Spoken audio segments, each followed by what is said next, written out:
She reacheth therefore from end to end mightily, and ordereth all things sweetly. Her have I loved, and have sought her out from my youth, and have desired to take her for my spouse. And I became a lover of her beauty. She glorifieth her nobility by being conversant with God, yea, and the Lord of all things hath loved her.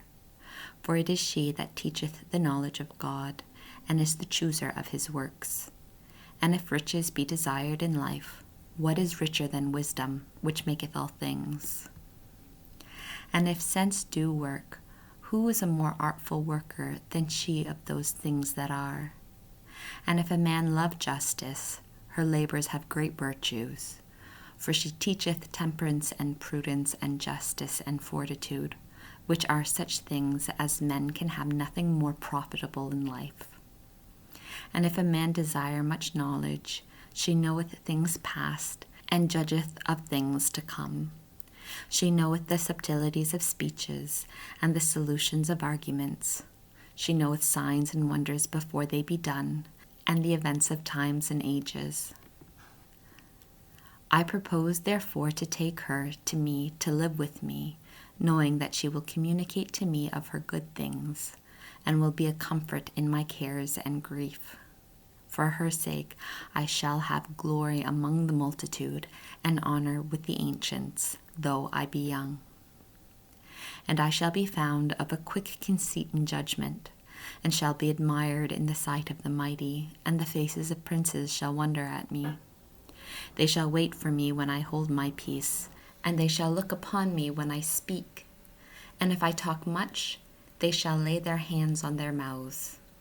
Moreover, by the means of her I shall have immortality, and shall leave behind me an everlasting memory to them that come after me.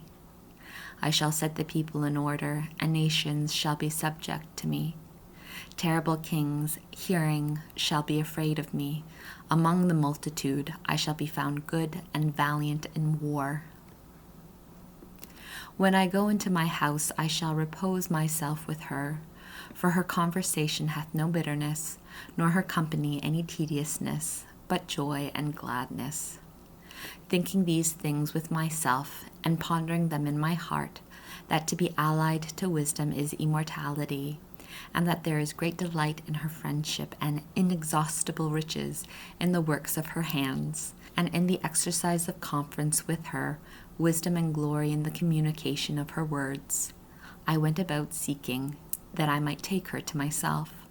And I was a witty child, and had received a good soul, and whereas I was more good, I came to a body undefiled. And as I knew that I could not otherwise be continent, except God gave it, and this also was a point of wisdom, to know whose gift it was, I went to the Lord and besought him, and said with my whole heart,